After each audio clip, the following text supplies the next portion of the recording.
Ang hangin ng gabi ay may dalang lamig at alinggaw-ngao ng mga sasakyang dumaraan sa abalang kalsada ng Maynila.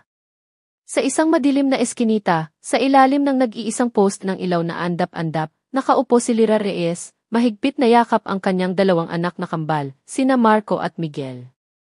Ang kanilang mga mata, bagamat bata pa, ay naglalaman ng takot at pangamba na hindi nababagay sa kanilang edad. Sa harap nila, nakatayo ang dalawang lalaking matikas ang tindig, ang mga mukha ay walang emosyon, tila mga estatwa ng kawalang awa. Hanggang kailan nyo kami pagbibigyan, Mang Cardo? Nanginginig ang boses ni Lyra, ngunit pilit niyang pinatatag. Hawak niya ang isang maliit, antigong kahon na yari sa Nara, ang tanging mahalagang bagay na naisalba nila mula sa puwersahang pagpapaalis sa kanilang inuupahang apartment kaninang umaga. Tapos na ang palugit, Lyra, sagot ng isa sa mga lalaki, si Cardo, na tila may bahid ng awa sa kanyang tinig, ngunit agad itong napalitan ng katigasan. Alam mo ang utos ni Don Rafael. Ang utang ng yumaon mong asawa kailangang mabayaran. Pero wala na kaming maibibigay pa, halos pasigaw na sabi ni Lyra, ang luha ay nagbabadyang tumulo. Ang lahat ay kinuha nyo na. Itong munting bowl na lamang na ito ang natitira, alaala ng aking lola.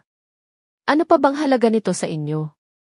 Hindi ang bowl ang habol namin, Lyra, sabi ng kasama ni Cardo, si Tonyo, na mas mukhang walang puso. Ang laman yan.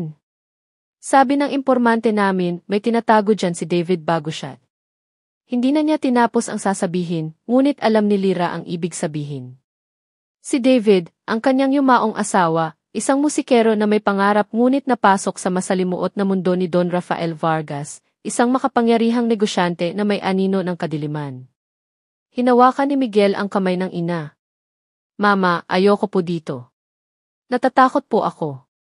Huwag kang mag-alala, anak, bulong ni Lyra, bagamat siya mismo ay hindi alam kung paano sila makakaalis sa sitwasyong iyon. Sa di kalayuan, sa loob ng isang mamahaling itim na sasakyan na nakaparada sa kabilang kanto, nakamasid si Rico Almanza.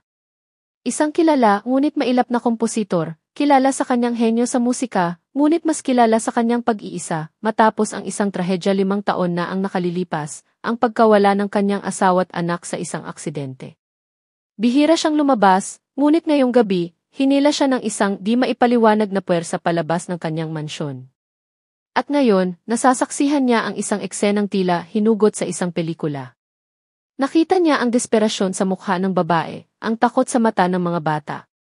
May kung anong kumurot sa kanyang dibdib, isang damdaming matagal na niyang kinalimutan. Bigay mo na sa amin yan, Lyra, at baka sakaling mapakiusapan pa namin si Don Rafael. Ani Cardo, akmang hahakbang palapit. Huwag, sigaw ni Lyra, niyakap ang bowl. Sa loob nito ay mga lumang liham, ilang piraso ng alahas na minana, at isang hindi pa tapos na piyesa ng musika, ang huling komposisyon ni David. Iyon ang tanging yaman niya. Nakita ni Rico ang determinasyon sa babae. Hindi niya alam kung bakit, ngunit bago pa niya mapigilan ang sarili, binuksan niya ang pinto ng sasakyan.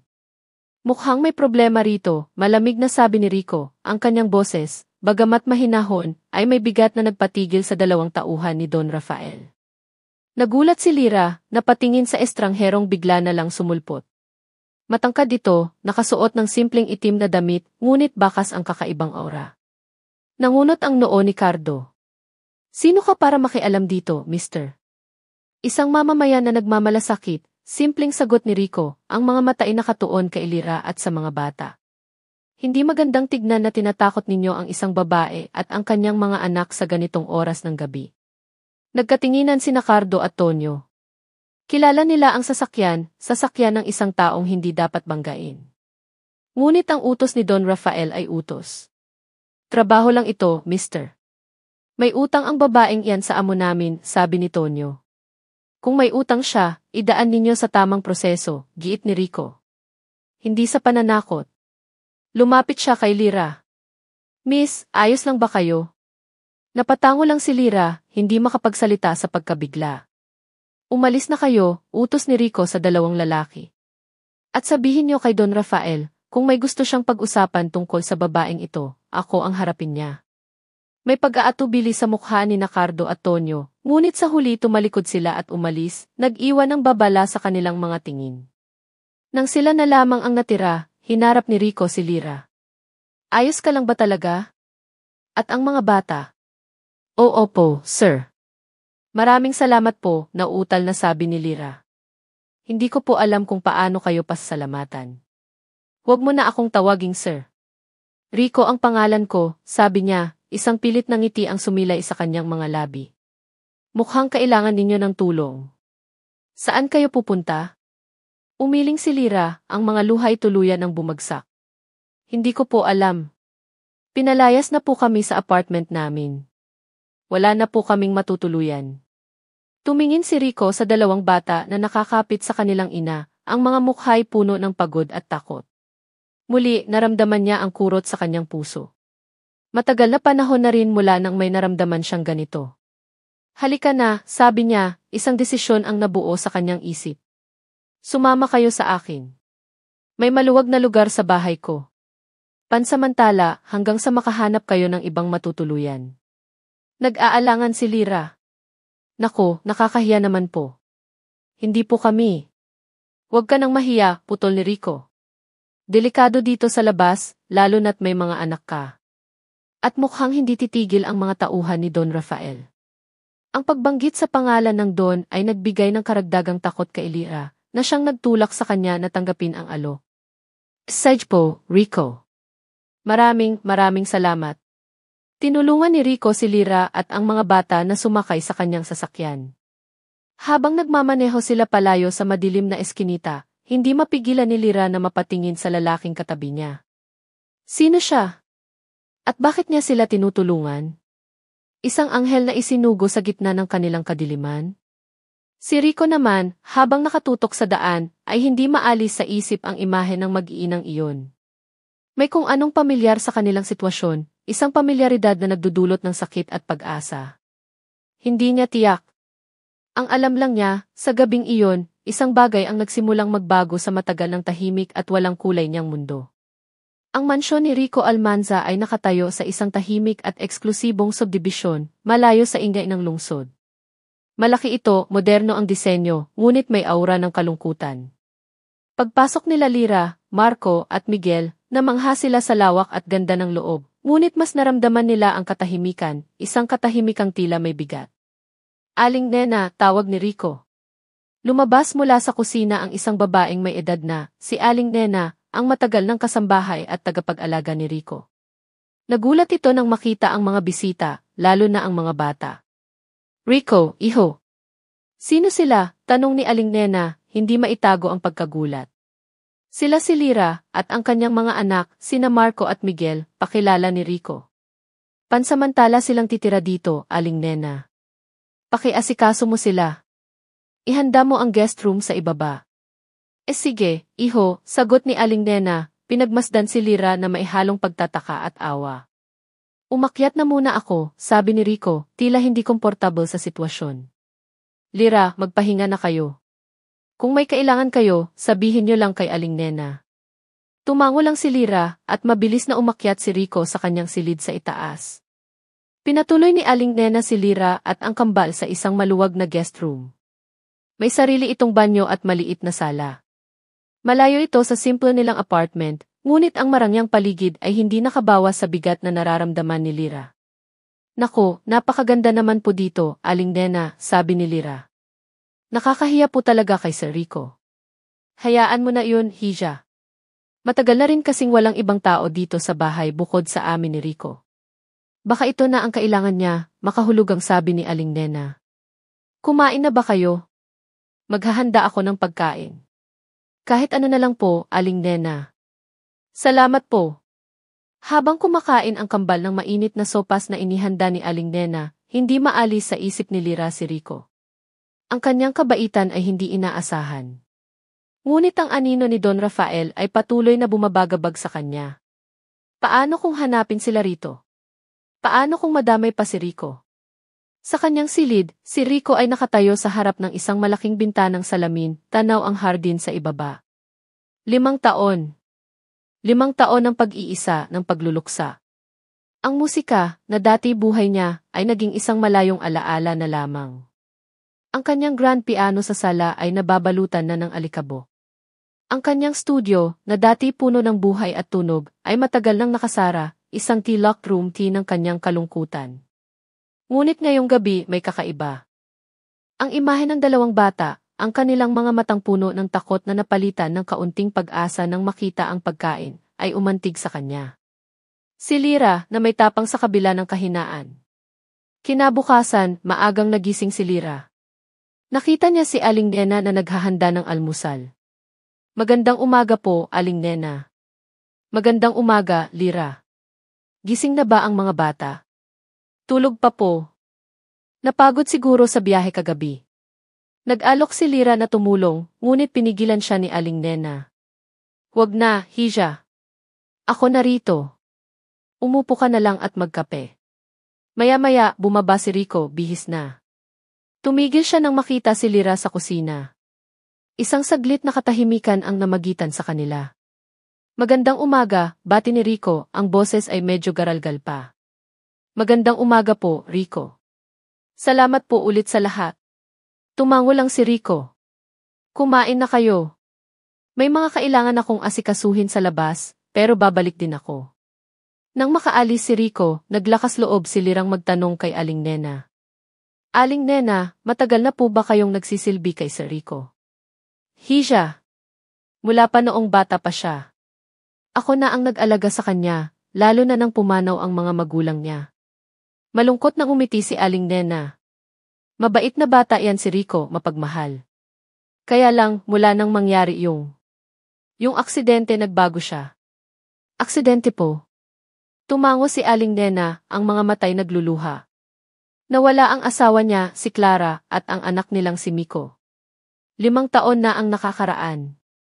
Mula noon, isinara na niya ang puso niya. Pati ang musika, tinalikuran na niya. Naantig si Lyra. Ngayon niya naintindihan ang kalungkutan sa mga mata ni Rico, ang bigat sa kanyang kilos. Pareho pala sila, mga taong may pasa na kalungkutan. Lumipas ang mga araw. Nanatili sina Lyra at ang kambal sa mansyon. Sinisikap ni Lyra na huwag maging pabigat. Tumutulong siya kay Aling Nena sa mga gawaing bahay, kahit na pinipigilan siya nito.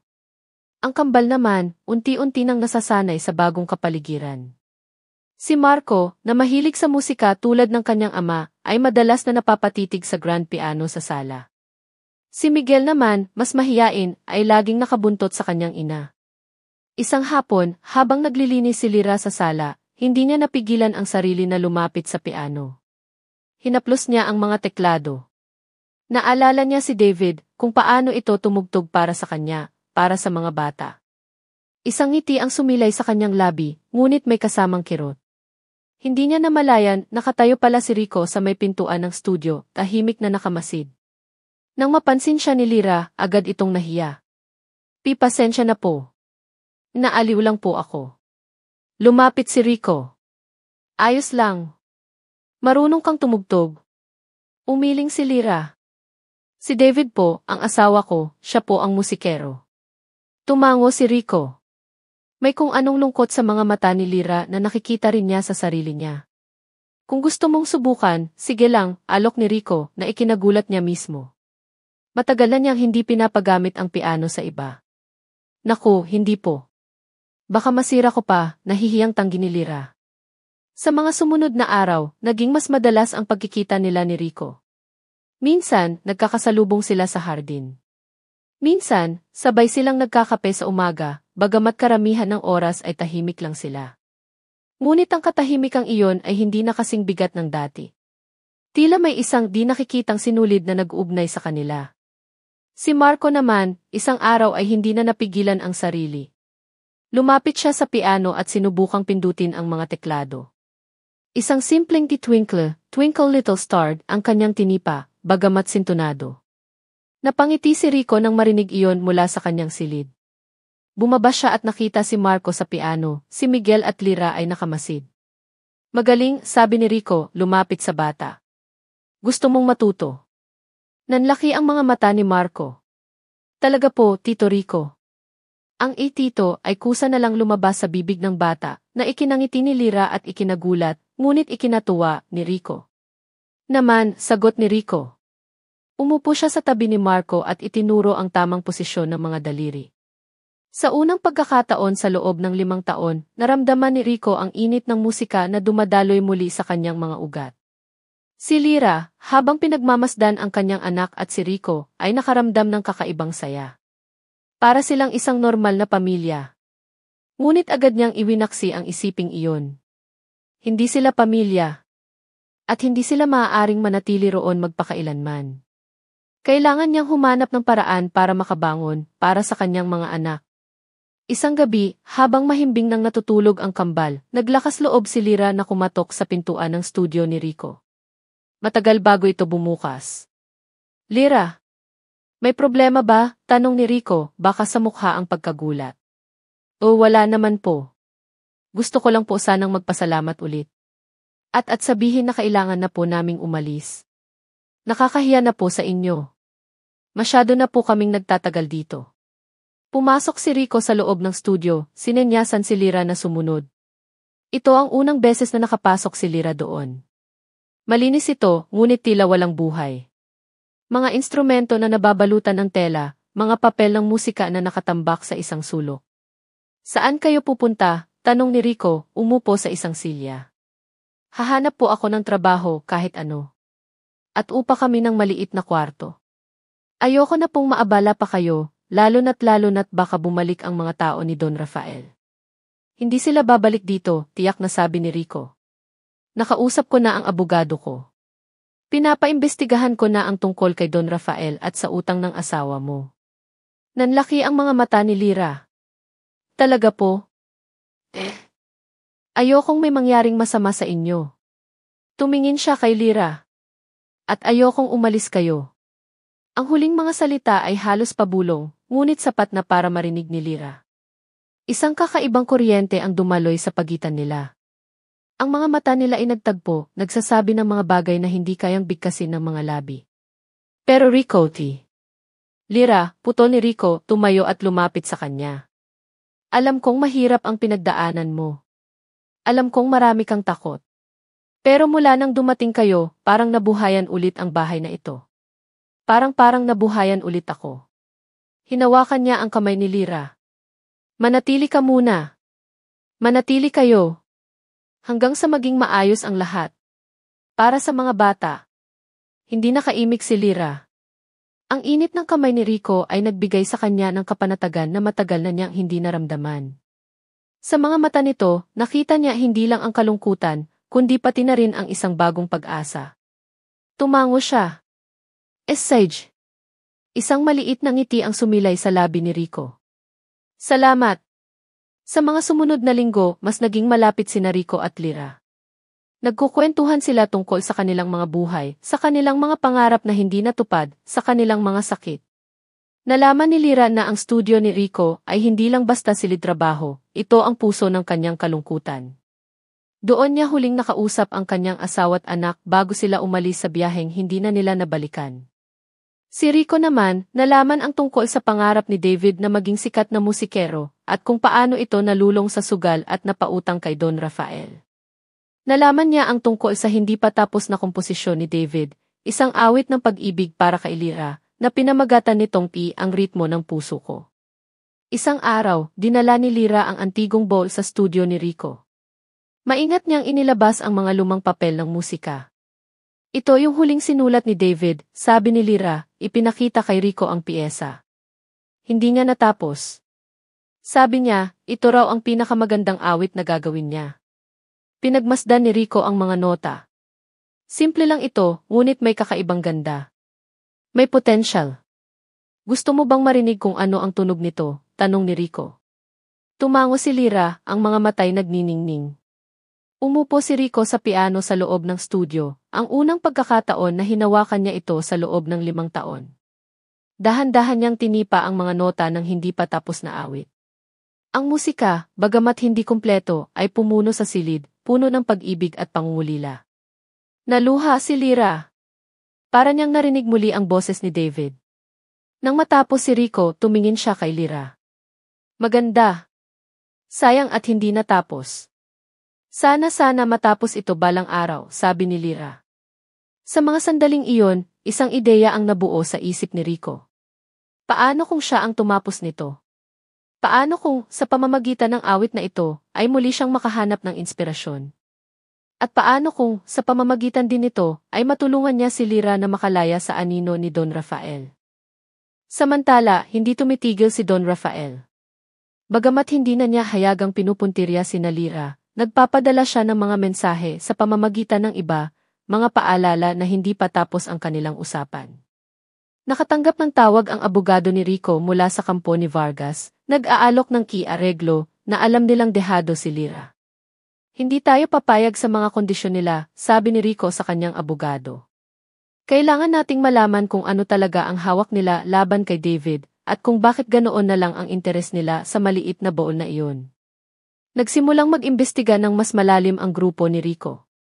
Nalaman nila na si David, bago mamatay, ay may natuklasang iligal na transaksyon si Don Rafael.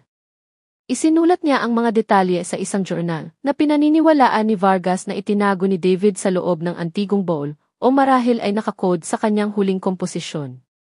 Ito ang dahilan kung bakit gustong-gusto ni Vargas na makuha ang bowl, hindi dahil sa utang, kundi dahil sa takot na mabunyag ang kanyang mga sikreto.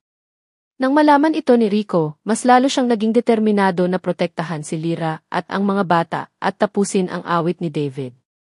Sa bawat nota na kanyang idinaragdag, nararamdaman niya hindi lang ang espiritu ni David, kundi pati na rin ang sarili niyang puso na unti-unting nabubuhay muli. Isang gabi, habang abala si Rico sa pag-aaral ng piyesa ni David, pinagmamasdan ni Lyra ang lalaki.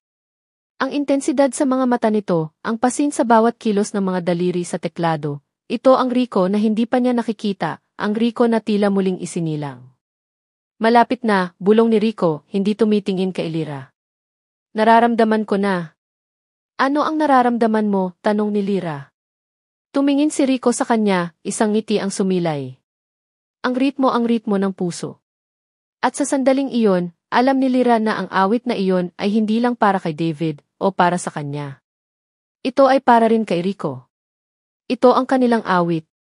Ang pagtatapos ng komposisyon ni David ay naging obsesyon ni Rico. Bawat libreng sandali niya ay ginugugol niya sa studio, kasama si Lyra na tahimik na sumusuporta, minsan ay nagbibigay ng inspirasyon sa pamamagitan ng mga kwento tungkol kay David at sa kanilang pagmamahalan. Ang kambal, lalo na si Marco, ay madalas sumisilip na mamangha sa galing ni Tito Rico nila. Si Aling Nena naman ay palihim na napapangiti, nakikita ang unti-unting pagbabalik ng dating sigla ng kanyang alaga. Habang sinasaliksik ni Rico ang mga nota, napansin niya ang ilang kakaibang marka sa ilalim ng ilang linya ng musika, maliliit na simbolo na hindi karaniwan sa isang piyesa. Sinubukan niyang i-decode ito, ngunit hindi niya maintindihan. Lyra, napansin mo ba to dati? Tanong ni Rico, itinuro ang mga simbolo. Umiling si Lyra. Hindi. Akala ko bahagi lang ng pagsusulat niya. Isang hapon, habang naglalaro sina Marco at Miguel sa hardin, lumapit si Marco kay Rico na nag-iisip sa tabi ng bintana. Tito Rico, yung mga drawing po ba iyon sa music paper ni Papa? Tanong ni Marco, na nakasilip pala kanina sa studio. Anong drawing, Marco? Parang mga bituin po at buwan. Yun po yung laging dinidrawing ni Papa sa mga sulat niya kay Mama. Biglang nagkaroon ng ideya si Rico. Kinuha niya ang mga lumang sulat ni David para kay Lyra na nasa loob pa rin ng bowl. At doon, sa gilid ng mga pahina, nakita niya ang parehong mga simbolo. May mga katumbas itong letra, isang simpleng code na ginagamit nila ni Lyra sa kanilang mga liham pag-ibig. Dali-dali silang bumalik sa studio. Gamit ang code mula sa mga sulat, sinimulan nilang i-decode ang mga simbolo sa piyesa. At unti-unti nabuo ang mga salita, Vargas. Pier 7. Martes. Hating gabi. Tala. Tala. Yun ang tawag ni David sa journal niya, bulong ni Lyra, ang mga matainan lalaki. Nasa Pier 7 ang opisina ni Vargas. At Martes. Martes ang araw na nanamatay si David. Nagkatinginan sina Rico at Lyra. Ang piyesa ay hindi lang isang awit. Ito ay isang mensahe. Isang desperadong pagtatangka ni David na ibunyag ang katotohanan. Kailangan nating makuha ang journal na iyon, sabi ni Rico, ang boses ay puno ng determinasyon. Pero paano? Masyadong delikado kung tayo ang pupunta roon. May alam akong paraan, sabi ni Lyra, naaalala ang isang matandang katiwala sa pier na naging kaibigan ni David. Si Mang Anselmo. Baka matulungan niya tayo. Kinabukasan, maingat na nagtungo sina Rico at Lyra sa Pier 7. Nagpanggap si Lyra na may kukunin lamang na naiwang gamit ni David. Habang ginugulo ni Rico ang atensyon ng mga gwardya sa pamamagitan ng pagkukunwaring may hinahanap na shipping company, palihim na nakausap ni Lyra si Mang Anselmo. Sa una ay nag-aalangan ang matanda, takot kay Don Rafael. Ngunit nang makita ang desperasyon sa mga mata ni Lyra at maalala ang kabaitan ni David, pumayag itong tumulong. Itinuro niya kung saan maaaring itinago ni David ang journal, sa isang lumang locker sa maintenance room, na si David lang ang may susi. Ang susi na maaaring kasama sa mga personal na gamit ni David na nasa posesyon pa rin ni Lyra, nakatago sa ilalim ng bowl. Pagbalik nila sa mansyon, agad nilang hinalughog ang mga gamit ni David. At doon, sa isang maliit na sobre, nakita nila ang isang susi, ang susi ng locker. Ang plano ay nabuo. Gagamitin nila ang nalalapit na anibersaryo ng kumpanya ni Vargas, kung kailan magkakaroon ng malaking pagdiriwang sa pier, bilang pagkakataon. Sa gabing iyon, habang abala ang lahat, palihim na pupunta si Lyra, kasama ang tulong ni Mang Anselmo, sa maintenance room. Si Rico naman ay magbabantay at magsisilbing diversion kung kinakailangan. Dumating ang gabi ng anibersaryo. Ang Pier 7 ay puno ng ilaw, musika, at matataas na tao sa lipunan, kasama na si Don Rafael Vargas, nakangiti at nakikipagkamay, walang kamalay-malay sa nagaganap sa kanyang likuran. Puspos ng kaba si Lyra habang tinatahak ang pasilyo patungo sa maintenance room, si Mang Anselmo ang gabay. Nagawa nilang makapasok ng hindi napapansin. Nanginginig ang kamay ni Lyra habang ipinapasok ang susi sa locker. Bumukas ito. At sa loob, naroon nga ang isang manipis na itim na notebook, ang itala ni David. Sakto namang may 2 gwardiya na nagpapatrolya ang napadaan. Nakita sila ni Mang Anselmo. Dali, Lyra, umalis na kayo rito. Ako na ang bahala sa kanila. Itinulak ni Mang Anselmo si Lyra palabas sa kabilang pinto, habang hinarang niya ang mga gwardiya, nagsasabing may inaayos lang siyang sirang tubo. Tumakbo si Lyra, hawak ang journal, patungo sa meeting point nila ni Rico. Ngunit bago siya makarating, naharang siya ni Cardo at Tonyo, ang mga tauhan ni Vargas. Mukhang may nahanap kang interesante, Lyra, sabi ni Cardo, isang mapanuyang ngiti sa kanyang labi. Akala mo ba hindi namin alam ang mga galaw mo? Ibigay mo sa amin yan, utos ni Tonyo, akmang aagawin ang journal. Huwag, sigaw ni Lyra, umatras. Sa sandaling iyon, dumating si Rico. May problema ba rito, mga ginoo? Tanong niya, ang boses ay kalmado ngunit may bakal na determinasyon. Sa likod niya, may ilang unipormadong pulis. Nagulat si Cardo at Tonyo. Rico Almanza. Ano na namang pakialam mo rito? Ang journal na hawak niya, sabi ni Rico, tumingin kay Lyra, ay naglalaman ng ebidensya laban sa amo ninyo. At ngayon, nasa kamay na namin ito, kasama ang testimonya ni Mang Anselmo, na nakahanda ng tumestigo tungkol sa mga iligal na gawain ni Don Rafael. Hindi nakakibo ang 2 tauhan. Ang mga pulis ay lumapit at dinampot sila. Kasabay nito, sa gitna ng pagdiriwang, isa pang grupo ng mga pulis ang lumapit kay Don Rafael Vargas, ipinapakita ang arrest warrant. Ang ngiti sa mukha ng Don ay napalitan ng pagkagulat at galit. Ang gabi ng selebrasyon ay naging gabi ng pagbagsak para kay Don Rafael. Nang makauwi sina Lyra at Rico sa mansyon, pagod ngunit may ngiti sa kanilang mga labi, sinalubong sila ni Marco, Miguel at Aling Nena. Mama! Tito Rico! Ayos lang po kayo, tanong ng kambal. Niyakap ni Lyra ang kanyang mga anak. Ayos lang kami, mga anak. Tapos na ang lahat. Lumapit si Rico kay Lyra. Tapos na nga. Tumingin siya sa journal na hawak ni Lyra. Salamat kay David. Ang tapang niya ang nagligtas sa inyo. At salamat sa iyo, Rico, sabi ni Lyra, ang mga matay puno ng pasasalamat at pagmamahal. Kung hindi dahil sa iyo, hinawakan ni Rico ang kanyang kamay. Ginawa ko iyon dahil mahalaga kayo sa akin, Lyra. Kayo ni Marco at Miguel. Sa mga sumunod na araw, ang balita tungkol sa pag-aresto kay Don Rafael Vargas ay laman ng mga pahayagan. Ang journal ni David ang naging susing ebidensya. Si Mang Anselmo ay binigyan ng proteksyon. Sa wakas, malaya na si Lyra at ang kanyang mga anak mula sa anino ng takot. Ang hindi pa tapos na komposisyon ni David, ang ritmo ng puso ko, ay tinapos ni Rico. Ngunit hindi lang niya ito basta tinapos, binigyan niya ito ng bagong buhay, isang bagong kahulugan. Ito ay naging isang awit ng pag-asa, pag-ibig at pangalawang pagkakataon.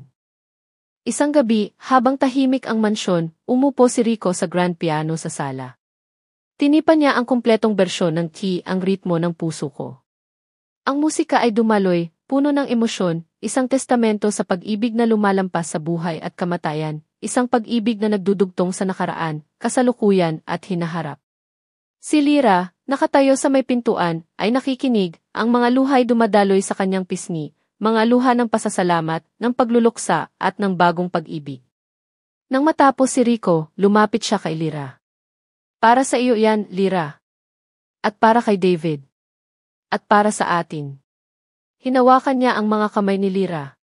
Lyra, alam kong marami tayong pinagdaanan. Alam kong pareho tayong may mga sugat sa puso. Pero sa piling mo, sa piling ng mga bata, unti-unti akong nabubuo ulit. Binigyan niyo ng bagong ritmo ang puso ko. Lumuhod si Rico sa harap ni Lyra, isang maliit na kahon ang inilabas mula sa kanyang bulsa. Binuksan niya ito at tumambad ang isang singsing. Lyra Reyes, gusto mo bang bigyan ng pagkakataon ang ating mga puso na tumibok sa iisang ritmo habang buhay? Pakasalan mo ako. Hindi na napigilan ni Lyra ang kanyang mga hikbi. Tumango siya. Rico. Isinuot ni Rico ang singsing sa daliri ni Lyra. Tumayo siya at niyakap ito ng mahigpit. Sa sandaling iyon, alam nila pareho na ang kanilang mga sirang piraso ay nabuo na, hindi para maging perpekto, kundi para maging isang bagong kabuuan, mas matatag, mas puno ng pag-ibig. Ang kasal nila ay simple lang, dinaluhan ng malalapit na kaibigan at pamilya. Sina Marco at Miguel ang ring bearers, masayang-masaya para sa kanilang ina at sa kanilang bagong ipapariko. Si Aling Nena ang pinakamasaya sa lahat, nakikita ang tunay na kaligayahan sa mga mata ng kanyang alaga. Ang mansyon na dati puno ng kalungkutan ay napuno na ng tawa, ng musika, ng buhay.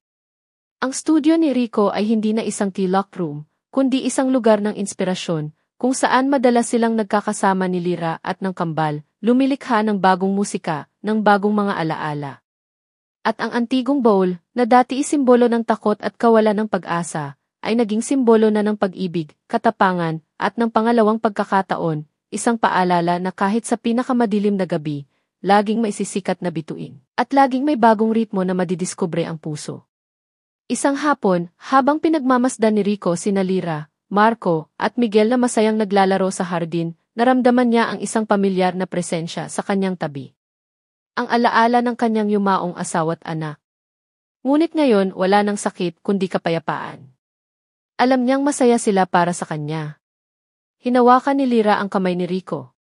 Masaya ka ba? Ngumiti si Rico, isang ngiting abot-tenga, isang ngiting puno ng pagmamahal. Sobra. At sa ilalim ng sikat ng araw, sa gitna ng halakhak ng mga bata at ng himig ng pag-ibig na pumupuno sa hangin, alam ni Rico Almanza na sa wakas, natagpuan na niya muli ang ritmo ng kanyang puso.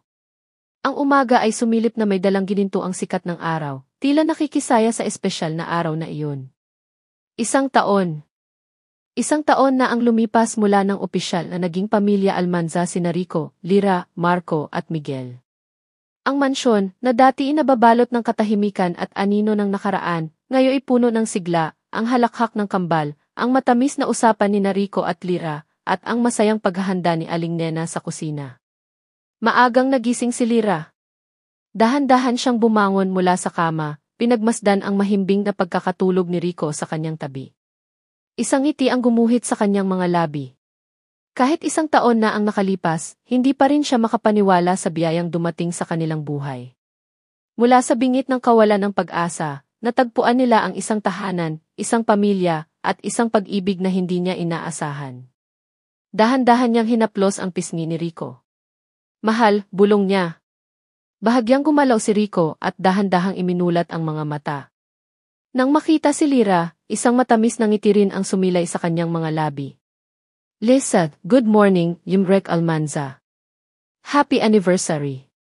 Happy anniversary, Jenny Almanza, sagot ni Lyra, yumakap ng mahigpit. Parang kailan lang. Parang kailan lang, takot na takot kang sumama sa akin pauwi mula sa eskinita na yon, biro ni Rico, hinalikan ang noo ni Lyra. Sino bang mag-aakala na ang isang luma at kinakalawang na laro ang kotse ay magdadala sa atin dito? Hindi yun laro ang kotse, mahal, pagtatama ni Lyra, tumatawa. Antigong ball yun. At yung laman noon ang nagdala sa atin dito. Sabagay, pagsang-ayon ni Rico. Ang mga nota ng pag-ibig ni David at ang tapang mo. Nagtagal sila sa ganoong ayos, nagbabalik tanaw sa mga pinagdaanan, nagpapasalamat sa bawat sandali. Ang anibersaryo nila ay hindi enggrande. Pinili nilang maging simple, kasama ang mga bata at si Aling Nena. Isang espesyal na almusal, isang hapon ng mga laro sa hardin, at isang hapunan na sila mismo ang nagluto o sinubukang lutuin na may kasamang maraming tawanan at kaunting sunog na tinapay. Habang naghahanda ng almusal, lumapit si Lyra kay Rico na nagtitimpla ng kape. Mahal, naisip ko lang, simula niya, medyo nag-aalangan. Ngayong medyo maayos na ang lahat, parang gusto kong magkaroon ng sarili kong munting proyekto. Tumingin si Rico sa kanya, puno ng interes. Talaga? Anong klaseng proyekto? Naaalala mo iyong sinabi ko noon? Tungkol sa pagtulong sa ibang mga single mothers. O kaya, isang maliit na music workshop para sa mga batang walang kakayahang mag-aral ng musika. Alam mo na, inspirasyon si David at yung mga pinagdaanan ko. Ang mga mata ni Lyra ay nagniningning sa ideya. Hinawakan ni Rico ang kanyang kamay. Magandang ideya yan, mahal. Suportado kita dyan. Kung ano man ang kailangan mo, sabihin mo lang. Talaga, tuwang-tuwa si Lyra. Kahit na medyo magiging abala ako. Siyempre naman. Parte yan ng pagiging pamilya. Sinusuportahan natin ang pangarap ng bawat isa. Ngumiti si Rico. At saka, baka oras na rin para mas madalas kong gamitin ang studio ko, hindi lang para sa sarili kong musika, kundi para sa iba rin. Pumasok ang kambal sa kusina, si Marco ay maihawak na gitara na regalo ni Rico noong nakaraang Pasko, at si Miguel naman ay may dalang sketchpad at mga lapis. 12 taong gulang na sila at mas nahuhubog na ang kanilang mga personalidad. Mama! Papa Rico! Happy anniversary po, bati ni Marco, sabay kalabit sa gitara ng isang simpleng himig na natutunan niya. Wow, galing naman ang serenade mo, anak, puri ni Rico.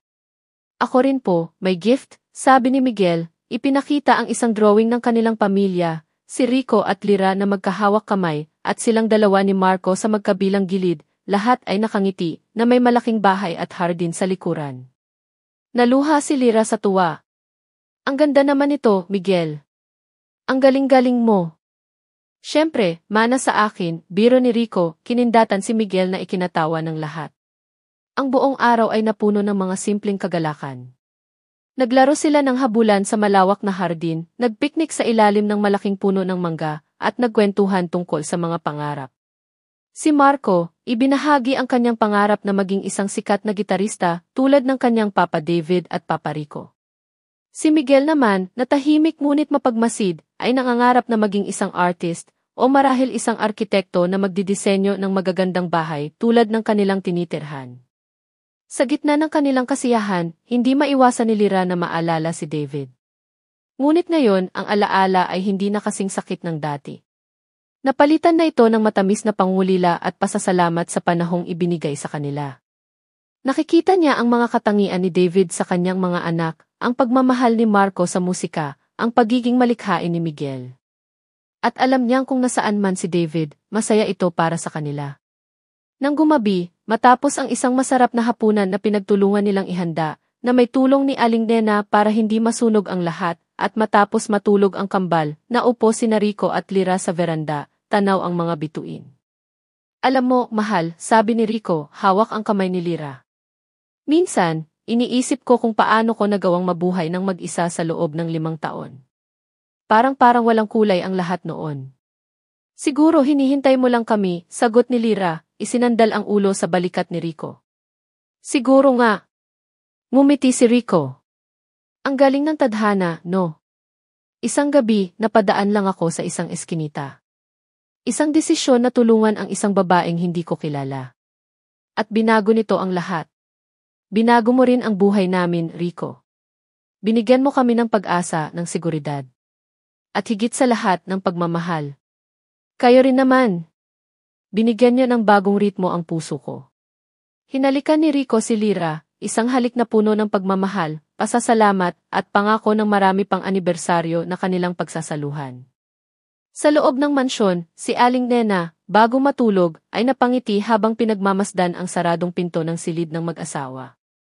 Salamat sa Diyos, bulong niya. Sa wakas, tunay na masaya na ulit ang alaga ko. Kinabukasan, nagsimula ng magplano si Lyra para sa kanyang munting proyekto.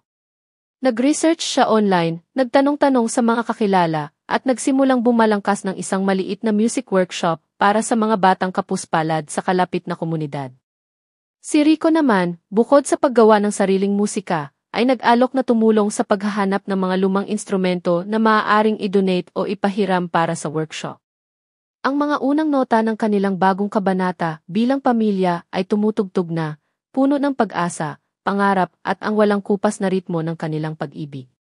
Ngunit alam nila, tulad ng anumang komposisyon, magkakaroon din ito ng mga bahaging may kaunting tensyon, mga di inaasahang dialogo, bago marating ang isang mas matagumpay at mas matamis na koro. Lumipas ang ilang linggo mula nang ipagdiwang ni Rico at Lyra ang kanilang unang anibersaryo. Ang sigla sa mansyon ay patuloy na nararamdaman. Si Lyra ay abala sa pagpaplano ng kanyang music workshop, madalas na nakikipag-ugnayan sa mga lokal na leader ng komunidad at mga posibleng voluntaryo. Si Rico naman ay unti-unti nang tumatanggap ng mga maliliit na proyekto, pag-aayos ng musika para sa ilang indie films, paminsan-minsay pagko-compose ng jingles. Ang kanyang studio, na dati tila isang museo ng kalungkutan, ngayon ay may bagong enerhiya, lalo na't madalas itong tambayan ni Marco upang magpaturo ng gitara, o ni Miguel na tahimik na nagdodrawing sa isang sulok habang nakikinig sa musika. Isang Sabado ng umaga, habang nag-aalmusal ang pamilya, biglang naalala ni Miguel ang isang bagay. Mama, malapit na po pala ang birthday ni Papa David, di ba? Natigilan si Lyra, hawak ang tasa ng kape. Bahagyang humiti si Rico at hinawakan ang kamay niya sa ilalim ng mesa. Ilang taon na rin mula nang huli nilang naipagdiwang ng maayos ang kaarawan ni David. Noong mga panahong ginigipit sila ni Don Rafael, ang mga espesyal na okasyon ay madalas na napapalitan ng takot at pangamba. Anak, sagot ni Lyra, pinilit pasiglahin ang boses. Sa susunod na linggo na iyon. Pwede po ba tayong pumunta sa kanya? Tanong ni Marco. Dalhan natin siya ng paborito niyang chocolate cake, yung laging ginagawa ni Lola dati. Tumingin si Lyra kay Rico na tumango lang bilang pagsang-ayon. Siyempre naman, mga anak. Pupunta tayo. Ang pag-uusap na iyon ay nagbukas ng isang pinto sa mga alaala. Sa mga sumunod na araw, madalas na napag-uusapan ng kambal si David, ang kanyang mga biruan, ang kanyang pagmamahal sa musika, ang mga pangarap niya para sa kanila. Si Lyra ay nakikinig lang, minsan ay nagdaragdag ng sarili niyang masasayang alaala.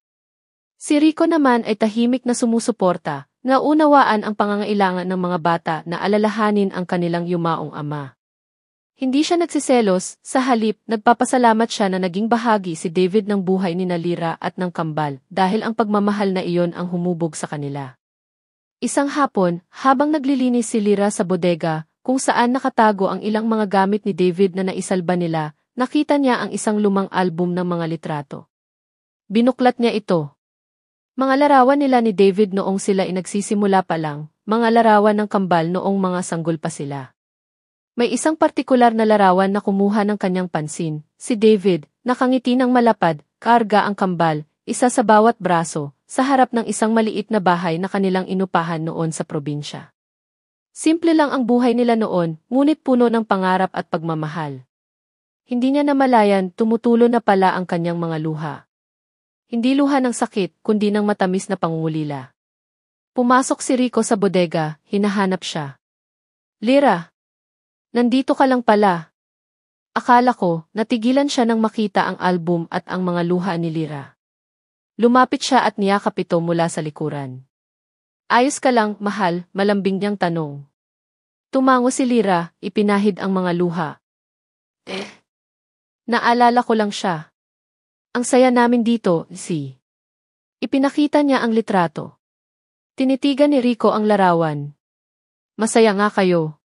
At alam mo, Lira, yang saya na yan, yang pagmamahal na yan, yan ang nagpatatag sa inyo. Yan ang dahilan kung bakit napakabuti ng mga anak mo. Salamat, Rico, sabi ni Lira, humarap at niyakap ito.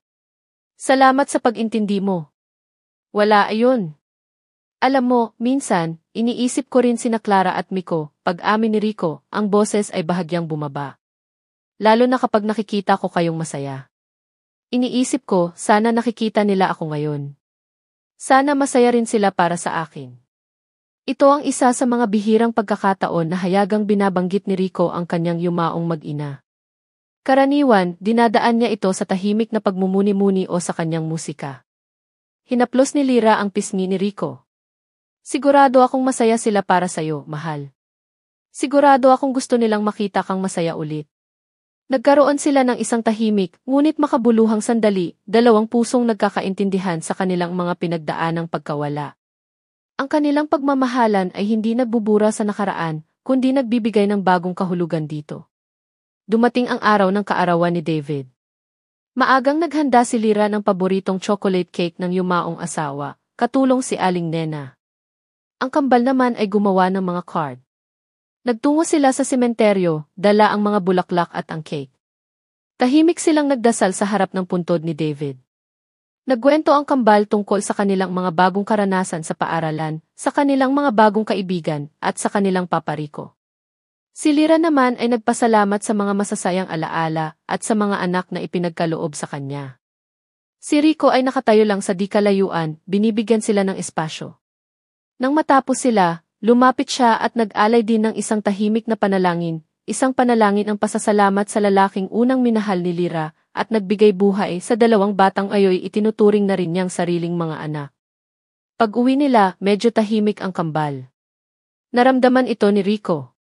Mukhang malungkot ang mga Jeprox ko, sabi ni Rico habang nagmamaneho. Namiss lang po namin si Papa David, mahinang sagot ni Miguel. Normal lang yan, mga anak, sabi ni Lira. Pero tingnan nyo, kahit wala na siya, kasama pa rin natin siya sa puso natin, di ba? At saka, nandito si Papa Rico para sa atin. Ngumiti si Marco. Opo. Swerte pa rin po kami kasi dalawa ang papa namin, si Papa David sa langit, at si Papa Rico dito sa lupa. Naantig si Rico sa sinabi ng bata. Hinawakan niya ang kamay ni Lira. Swerte rin ako dahil sa inyo. Nang gabing iyon, matapos matulog ang kambal, napag-usapan ni Rico at Lira ang araw na iyon. Mahalaga pa rin pala talaga sa kanila si David, sabi ni Lira. Minsan, nag-aalala ako na baka makalimutan na nila siya. Hindi nila siya makakalimutan, Lira, sagot ni Rico. At hindi naman dapat. Bahagi siya ng kung sino sila. Ang mahalaga, alam nila na mahal sila ni David, at mahal na mahal din sila natin. Tama ka. Ngumiti si Lira. Alam mo, masaya ako nakasama ka namin kanina. Akala ko noong una, magiging awkward para sa'yo. Bakit naman magiging awkward? Asawa kita, mga anak ko na rin sila. Ang mahalaga sa inyo, mahalaga rin sa akin. Tinitigan ni Rico si Lira. Lira, ang nakaraan natin, pareho nating dala yan. Hindi yan hadlang sa kung anong meron tayo ngayon. Sa katunayan, yan pa nga ang nagpatibay sa atin, di ba? Tumango si Lira, puno ng pagmamahal sa lalaking nasa harap niya, isang lalaking hindi lang tinanggap ang kanyang nakaraan, kundi yumakap pa rito. Kinabukasan, may isang hindi inaasahang bisita ang dumating sa mansyon. Isang babaeng nasa mid-negatibo 40, maayos ang pananamit, ngunit may bakas ng kalungkutan sa mga mata. Nagpakilala siyang si Teresa, ang nakatatandang kapatid ni Clara, ang yumaong asawa ni Rico. Nagulat si Rico. Matagal na silang hindi nagkikita ni Teresa, mula pa noong libing ni Clara. Teresa! Anong ginagawa mo rito? Tanong ni Rico, medyo naguguluhan. Rico, sabi ni Teresa, ang boses ay formal. Nabalitaan kong nag-asawa ka na ulit. May bahid ng di malamang emosyon sa kanyang tinig, pagtataka, o marahil, panunumbat. Sakto namang lumabas si Lira mula sa kusina. Napatingin si Teresa sa kanya, mula ulo hanggang paa. Siya si Lyra, asawa ko, pakilala ni Rico, hinawakan ang kamay ni Lyra. Lyra, si Teresa, kapatid ni Clara. Nice to meet you po, magalang nabati ni Lyra, kahit naramdam niya ang tensyon sa hangin. Ang pagdating ni Teresa ay tila isang alon mula sa nakaraan ni Rico, isang alon na maaaring magdulot ng kaunting pagyanig sa kasalukuyang katahimikan ng kanilang pamilya. Paano ito haharapin ni Rico? At ano ang magiging epekto nito sa relasyon nila ni Lyra? Ang pagdating ni Teresa ay nag-iwan ng palpable na tensyon sa sala. Si Rico, bagamat nagulat, ay pinilit na maging kalmado. Si Lyra naman ay naramdaman ang bigat ng sitwasyon. Ang babaeng nasa harap nila ay hindi lang basta kapatid ng yumaong asawa ni Rico, kundi isang buhay na koneksyon sa nakaraang puno ng sakit para sa lalaking minamahal niya. Maupo ka, Teresa, alok ni Rico, igin niya ito sa isang sopa. Si Lyra ay naupo sa tabi ni Rico, ang kamay nito'y mahigpit na hawak ang kanya, isang tahimik na pagpapakita ng suporta.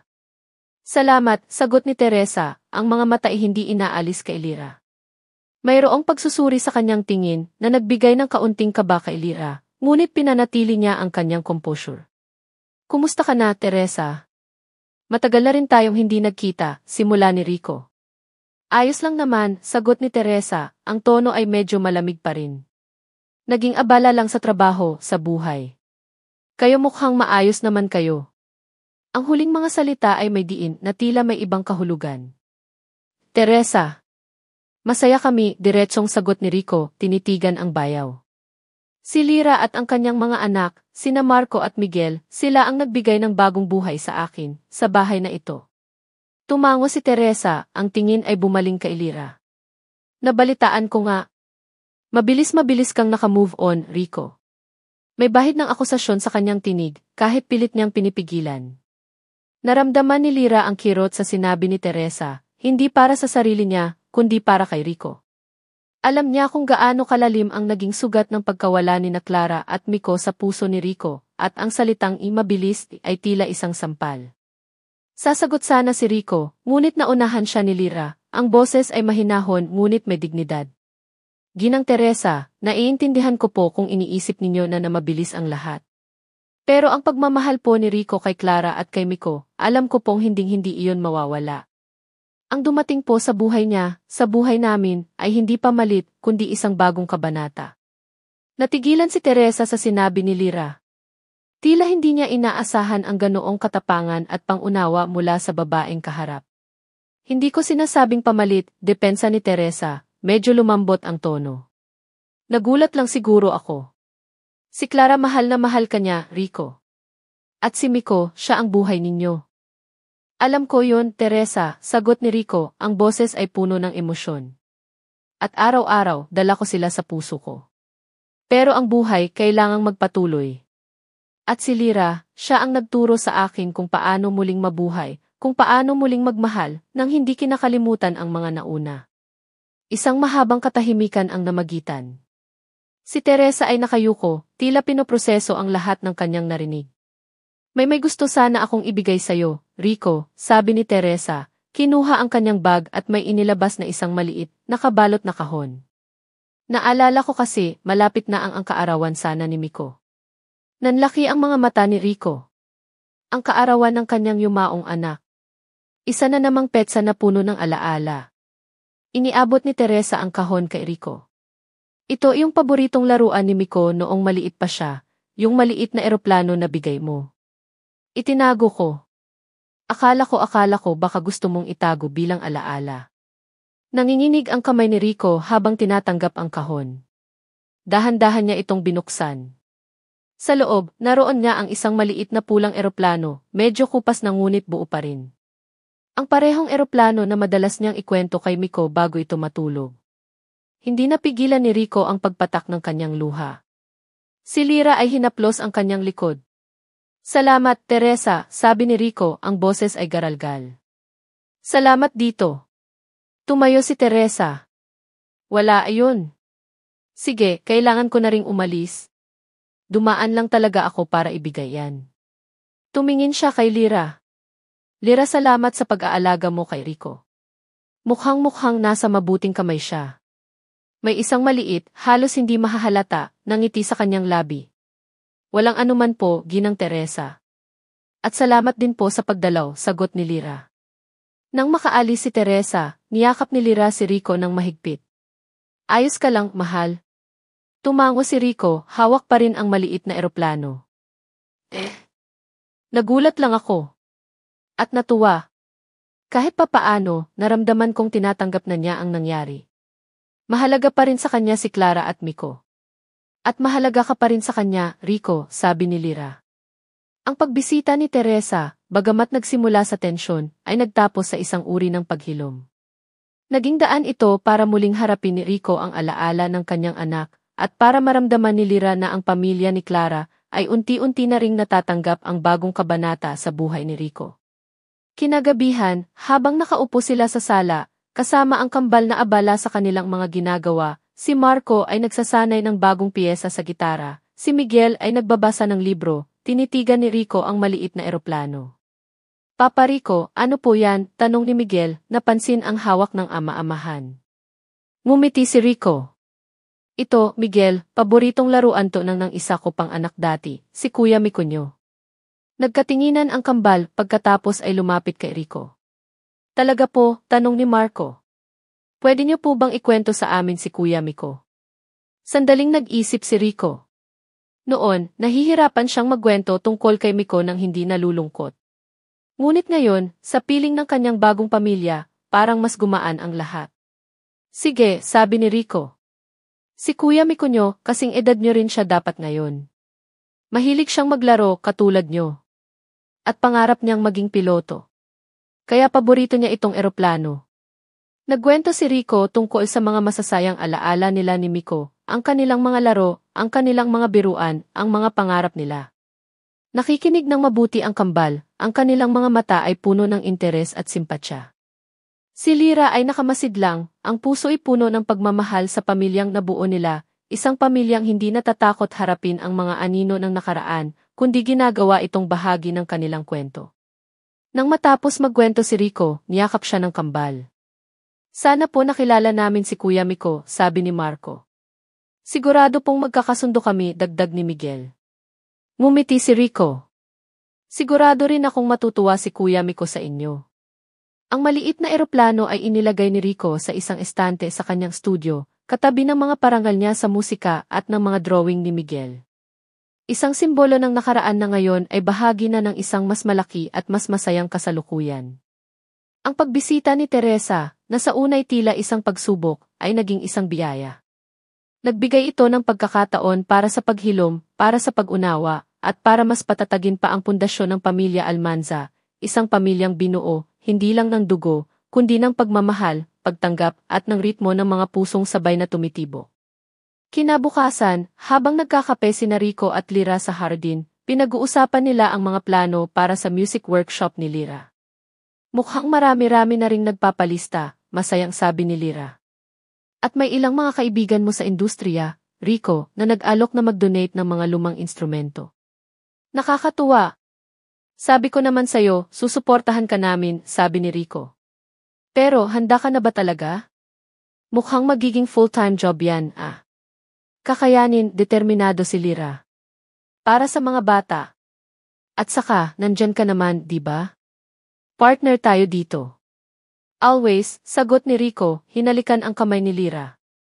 Ang kanilang bagong normal ay unti-unti nang nahuhubog, isang buhay na puno ng mga pangarap, mga hamon, at higit sa lahat, ng pagmamahal na kayang lagpasan ang anumang anino ng nakaraan. Ang mga sumunod na buwan ay naging abala para sa pamilya Almanza.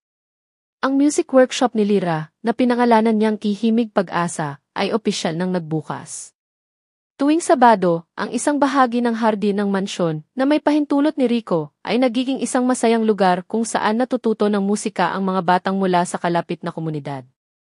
Si Lyra, kasama ang ilang voluntaryong musikero na karamihan ay mga kaibigan ni Rico, ang nagsisilbing guro.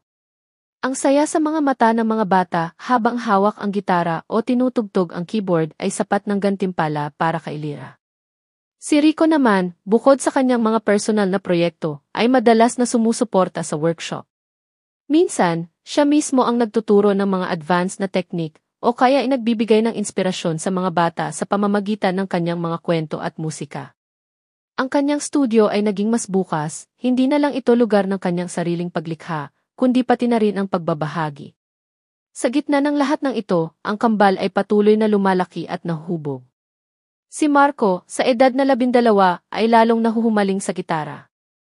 Bawat libreng oras niya ay ginugugol niya sa pagsasanay, pilit na ginagaya ang mga komplikadong piyesa na naririnig niya mula kay Rico o sa mga sikat na gitarista.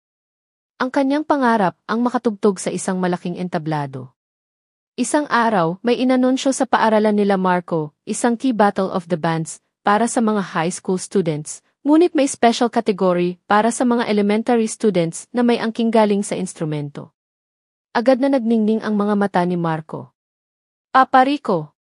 Mama! Pwede po ba akong sumali? Tanong niya nang may pananabik pag-uwi.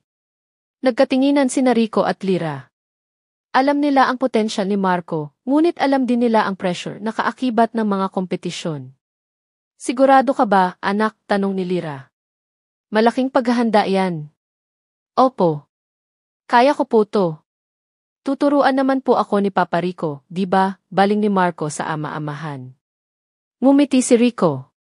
Siyempre naman, champ. Kung gusto mo talaga, susuportahan ka namin. At nagsimula ang masinsinang pagsasanay ni Marco. Gabi-gabi, pagkatapos ng homework, ang studio ni Rico ay nagiging practice room nila. Tinuruan ni Rico si Marco, hindi lang ng mga teknik, kundi pati na rin ang tamang emosyon sa pagtugtog, kung paano kumonekta sa manonood. May mga araw na napapagod si Marco, o nadidismaya kapag hindi niya makuha ang isang piyesa. Ngunit sa tuwing iyon, nariyan si Rico para magbigay ng encouragement, at si Lyra para magbigay ng suporta at paboritong merienda. Si Miguel naman, bagamat hindi kasing hilig ni Marco sa entablado, ay may sariling mundo ng sining. Ang kanyang sketchpad ay laging puno ng mga drawing, mga tanawin, mga hayop, mga karakter na gawa ng kanyang imahinasyon. Ngunit sa kabila ng kanyang talento, nananatili siyang mahiyain, lalo na sa harap ng maraming tao. Sa kanilang klase sa arts, may proyekto sila, ang gumawa ng isang mural sa isang pader ng paaralan na may tema ng pag-asa at kinabukasan. Bawat estudyante ay kailangang magpresenta ng kanilang disenyo. Si Miguel ay gumawa ng isang napakagandang konsepto, isang malaking puno na may iba't ibang ibon na lumilipad patungo sa sumisikat na araw. Bawat ibon ay sumisimbolo sa pangarap ng mga bata. Ang ganda nito, Miguel, puri ni Lyra nang makita ang disenyo. Siguradong magugustuhan to ng teacher mo. Ngunit nang dumating ang araw ng presentasyon, umatras si Miguel. Mama, ayoko na po, sabi niya, halos maiyak. Nakakahiya po. Baka pagtawanan nila ako. Sinubukan siyang kumbinsihin ni Lyra at ni Rico, ngunit matigas ang bata. Ang takot niya sa pagharap sa maraming tao ay mas matimbang kaysa sa pagnanais niyang ibahagi ang kanyang sining. Nalungkot sina Rico at Lyra para kay Miguel. Alam nilang may angking galing ang bata, ngunit kailangan nitong malampasan ang kanyang hiya. Gabi bago ang e-battle of the bands ni Marco, at ang deadline ng submission ng design para sa mural ni Miguel, naupo si Rico kasama ang kambal sa sala. Marco, bukas na ang laban mo, sabi ni Rico. Kinakabahan ka ba? Tumango si Marco. Medyo po. Paano po kung magkamali ako? Lahat naman nagkakamali, anak, sagot ni Rico. Ang mahalaga, ibigay mo ang best mo at mag-enjoy ka.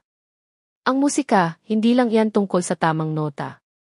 Tungkol yan sa kung ano ang nararamdaman mo at kung paano mo iyon ipaparamdam sa iba.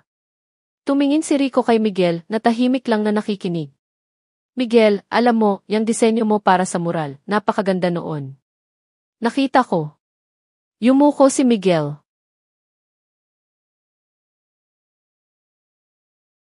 Sayang kung hindi iyon makikita ng iba, patuloy ni Rico. Alam mo, noong bata ako, mahiyain din ako. Takot akong magpakita ng mga komposisyon ko.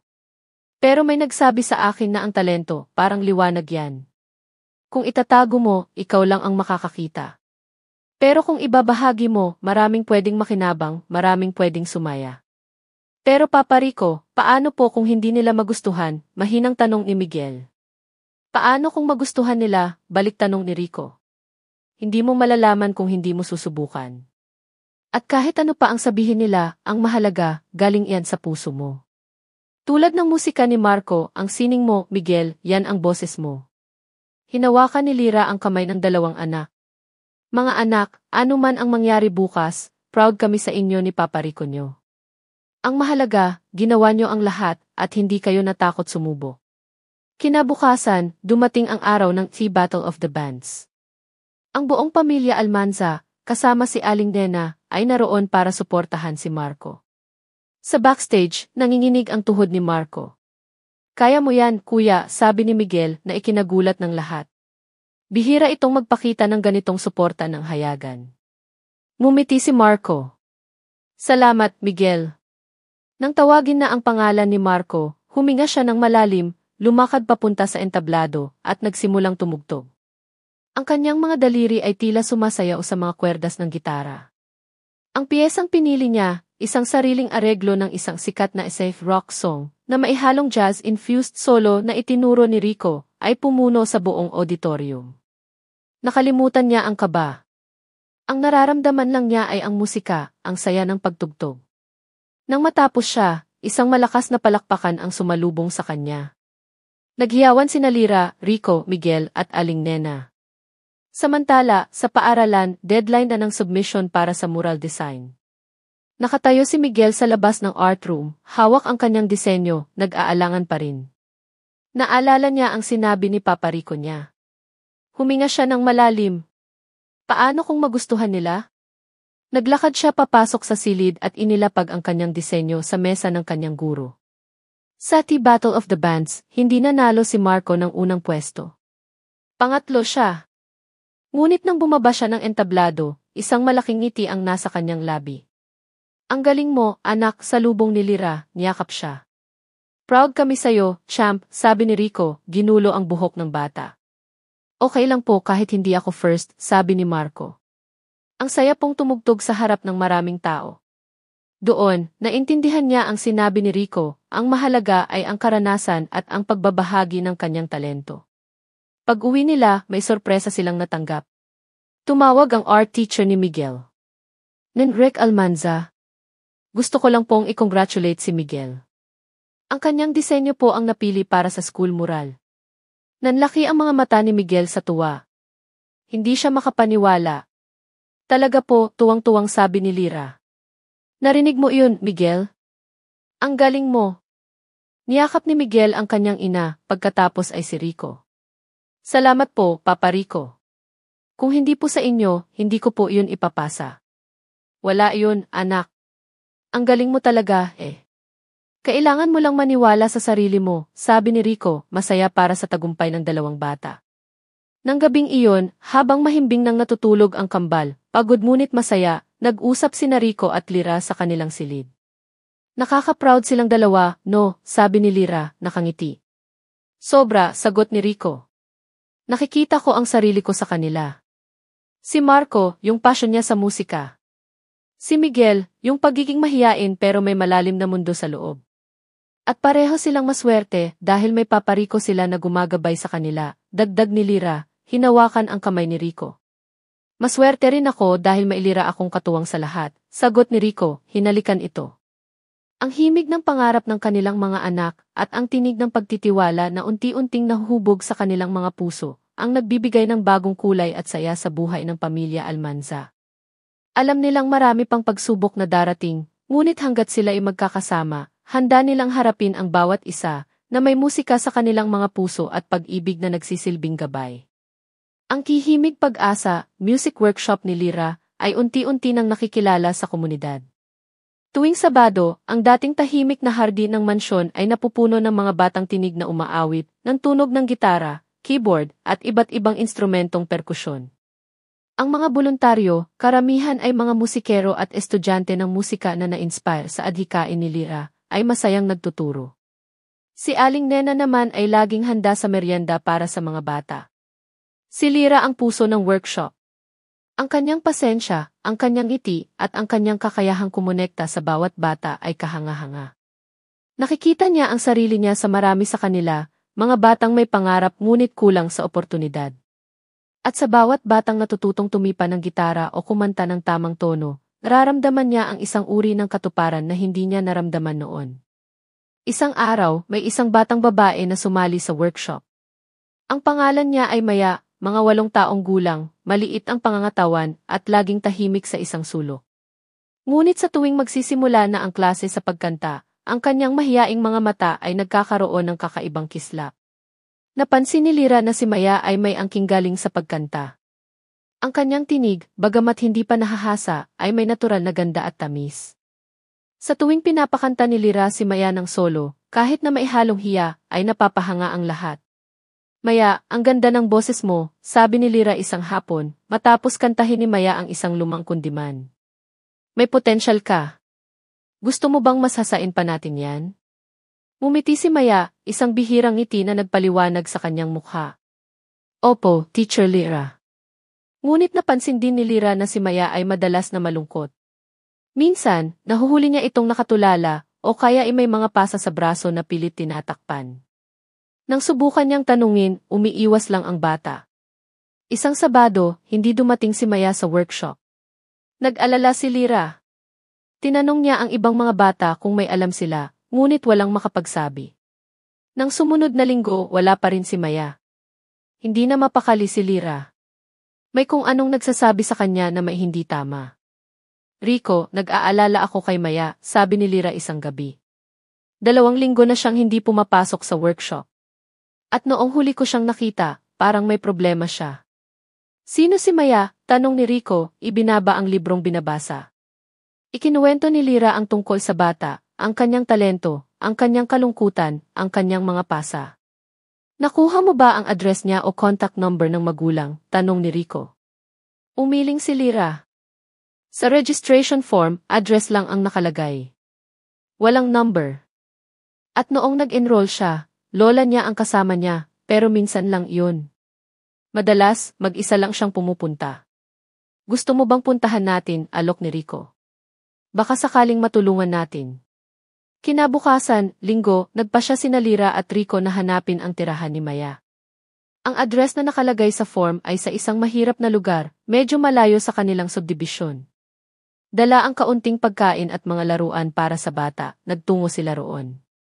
Ang lugar ay siksikan, mga bahay na dikit-dikit, mga eskinita na makipot. Matapos magtanong-tanong, natunto nila ang isang maliit na barong-barong na yari sa yero at mga pinagtagpi-tagping kahoy. Kumatok sila. Isang babaeng payat, mukhang pagod at mas matanda kaysa sa kanyang edad, ang nagbukas. Ito marahil ang ina ni Maya. Sino po sila? Tanong ng babae, ang boses ay mahina. Magandang hapon po. Ako po si Lyra, at ito po si Rico, asawa ko, magalang na pakilala ni Lyra. Nandito po kami para kay Maya. Teacher niya po ako sa music workshop. Biglang nagbago ang ekspresyon ng babae. Mula sa pagtataka, naging takot ito. Wala po rito si Maya. Ganoon po ba? Sabi ni Lyra, ramdam na may itinatago ang babae. Nag-aalala lang po kami sa kanya. 2 linggo na po siyang hindi pumapasok. Aabala lang po siya. Maraming utos sa bahay, nauutal na sagot ng babae, hindi makatingin ang diretsyo. Sa loob ng bahay, narinig ni Lyra ang isang mahinang hikbi, at pagkatapos ay isang malakas na sigaw ng isang lalaki, na sinundan ng tunog ng isang bagay na nabasag. Nagkatinginan sina Lyra at Rico. Mrs., sabi ni Rico, ang boses ay seryoso ngunit kalmado. Naririnig po namin. May problema po ba rito? Nandito po kami para tumulong. Biglang umiyak ang babae. Hindi ko na po alam ang gagawin ko, sabi niya sa pagitan ng mga hikbi. Ang asawa ko. Pag nalalasing siya sinasaktan niya kami ni Maya. Nanlaki ang mga mata ni Lyra. Ang mga pasa ni Maya. Ang kanyang kalungkutan. Ito pala ang dahilan. Nasaan po si Maya? Tanong ni Lyra, ang puso ay kumikirot para sa bata. Itinuro ng babae ang isang nakasarang pinto sa loob ng barong-barong. Nasa kwarto po. Natatakot lumabas. Pwede po ba namin siyang makita? Nag-aalangan ang babae, ngunit sa huli tumango. Pumasok sina Lyra at Rico sa maliit na sala. Amoy alak at sigarilyo. Nakita nila ang isang lalaking nakahandusa sa isang papag, mukhang tulog, marahil sa kalasingan. Ito siguro ang ama ni Maya. Dahan-dahang binuksan ni Lyra ang pinto ng kwarto. Sa isang madilim na sulok, nakaupo si Maya, yakap ang kanyang mga tuhod, nanginginig sa takot. May bago siyang pasa sa pisngi. Maya, malambing na tawag ni Lyra. Napatingin si Maya. Nang makita si Lyra, bigla itong umiyak ng malakas at tumakbo papunta sa kanya. Niyakap ni Lyra ang bata ng mahigpit. Teacher Lyra, hikbi ni Maya. Ayoko na po rito. Natatakot po ako kay tatay. Ang puso ni Rico ay tila pinipiga habang pinagmamasdan ang eksena. Naalala niya ang sarili niyang kabataan, kung paano siya naging saksi sa ilang mga hindi magagandang pangyayari sa kanilang kapitbahayan. Huwag kang mag-alala, Maya, sabi ni Lyra, hinahaplos ang buhok ng bata. Nandito na kami. Hindi ka namin pababayaan. Tumingin si Lyra kay Rico, ang mga matay puno ng determinasyon. Rico, kailangan nating gawin ang isang bagay. Tumango si Rico. Kausapin natin ang ina mo, Maya. Kailangan nating malaman kung ano ang gusto niyang gawin. Lumabas sila ng kwarto, kasama si Maya na nakakapit kay Lyra. Kinausap nila ang ina ni Maya, si Aling Sabel. Sa unay takot ito, nag-aalala sa maaaring gawin ng kanyang asawa kapag nagising. Ngunit sa tulong ng mahinahong paliwanag ni Rico, tungkol sa kanilang mga karapatan at sa posibleng tulong na maibibigay ng mga otoridad, at sa pagmamakaawa ni Maya, unti-unti itong nagkaroon ng lakas ng loob. Gusto ko na pong umalis dito, sabi ni Aling Sabel, ang boses ay nanginginig ngunit may bagong determinasyon. Para kay Maya. Ayoko pong lumaki siyang ganito. Nagpasya sina Rico at Lyra na isama muna sina Aling Sabel at Maya sa mansyon, habang inaayos nila ang paghingi ng tulong mula sa tamang ahensya ng gobyerno para sa mga biktima ng domestic violence. Alam nilang hindi ito magiging madali, ngunit hindi nila maaaring talikuran ang isang batang may pangarap, isang kimunting bituin na nangangailangan ng liwanag. Pagdating nila sa mansyon, sinalubong sila ng kambal at ni Aling Nena. Nagulat sila nang makita sina Aling Sabel at Maya, lalo na nang makita ang mga pasa ng bata. Ikinuwento ni Lyra ang nangyari. Diyos ko, sabi ni Aling Nena, niyakap si Maya. Kawawang bata. Ang kambal, lalo na si Miguel na kasing edad ni Maya, ay agad na naging palagay ang loob sa bagong dating. Ipinakita nila kay Maya ang kanilang mga laruan, ang hardin, ang kanilang mga alagang aso. Sa unang pagkakataon sa loob ng mahabang panahon, nakita ni Lyra nang umiti si Maya nang walang bahid ng takot. Ang ihimig pag-asa ni Lyra ay hindi lang naging isang music workshop. Naging isang tunay na kanlungan ito, hindi lang para sa musika, kundi para sa mga pusong nangangailangan ng pag-asa at pagmamahal.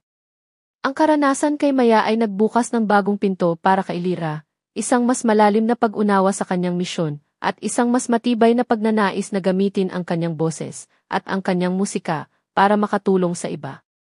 Si Rico naman, sa kanyang suporta kay Lyra at sa pagiging sandalan ng pamilya, ay lalong nagpakita ng kanyang lalim bilang tao. Ang kanyang pagmamahal ay hindi lang para sa kanyang pamilya, kundi pati na rin sa mga nangangailangan. Ang kanilang pamilya ay hindi lang basta pamilya Almanza. Sila ay nagiging isang pamilya na may mas malaking puso, handang buksan ang kanilang tahanan at ang kanilang mga sarili para sa iba. Ang mga ugat ng kanilang pagmamahalan ay nagsisimula ng magkaroon ng mga sanga, umaabot sa iba, nagbibigay ng lilim at pag-asa. Lumipas ang ilang taon. Ang mansyon ng mga Almanza ay patuloy na naging saksi sa tawanan, musika at pagmamahalan. Ang mga hamon na kanilang pinagdaanan ay nagsilbing mga nota sa kanilang pampamilyang komposisyon, bawat isa ay nagdagdag ng lalim at ganda sa kanilang kabuang himig.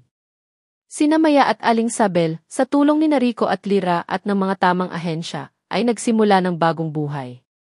Nakakuha ng proteksyon si Aling Sabel laban sa kanyang mapang-abusong asawa, na kalauna inaharap sa batas. Si Maya, malaya na sa takot, ay namukadkad hindi lang bilang isang batang may angking galing sa pagkanta, kundi bilang isang masayahin at matapang na dalagita. Naging regular na siyang bituin sa Himig Pag-asa workshop, na ngayoy isang ganap ng pundasyon na tumutulong sa mas maraming bata. Si Lyra ang nagsisilbing inspirasyon at tagapamahala nito, isang trabahong nagbibigay sa kanya ng walang katumbas na katuparan. Ang kambal, sina Marco at Miguel, ay mga binata na. Si Marco, tinahak ang landas ng musika, sumusunod sa yapak ng kanyang dalawang ama. Paminsan-minsan, tumutugtog siya kasama si Rico sa mga maliliit na gigs o benefit concerts. Ang kanilang mga gitara ay nagsasalitaan sa isang lengguwaheng sila lang ang nakakaunawa. Ang kanyang musika ay puno ng damdamin, isang testamento sa pag-ibig at mga aral na kanyang natutunan. Si Miguel naman, bagamat hindi kasing ingay ni Marco, ay natagpuan ang kanyang boses sa sining. Ang kanyang mga mural ay hindi na lang sa pader ng paaralan makikita, kundi pati na rin sa ilang pampublikong espasyo, naghahatid ng mga mensahe ng pag-asa at pagbabago. Ang kanyang pagiging mahiyain ay napalitan ng tahimik na kumpiyansa, alam na ang kanyang sining ay may kapangyarihang umantig ng puso. Si Rico, patuloy na isang haligi ng industriya ng musika, ngunit ang kanyang pinakamalaking tagumpay, ayon sa kanya, ay ang kanyang pamilya. Mas pinipili na niya ngayon ang mga proyektong nagbibigay daan sa kanya na makasama ng mas matagal ang kanyang mga mahal sa buhay. Ang kanyang studio ay hindi na lang lugar ng paglikha, kundi isang tahanan kung saan ang bawat miyembro ng pamilya ay malayang magpahayag ng kanilang sarili. Ang maliit na pulang eroplano ni Miko ay naroon pa rin, isang paalala ng pag-ibig na hindi namamatay, kundi nagbabago lang ng anyo. Si Aling Nena, medyo may edad na ngunit malakas pa rin, ay nananatiling tapat na kasama at lola-lola ng lahat. Ang kanyang mga ngiti at mainit na pagkain ay bahagi na ng pang-araw-araw na buhay sa mansyon. Isang hapon, sa pagdiriwang ng ika-10 anibersaryo ng kasal ni Rico at Lyra, ang hardin ng mansyon ay puno ng mga kaibigan, pamilya, at mga taong naging bahagi ng kanilang buhay.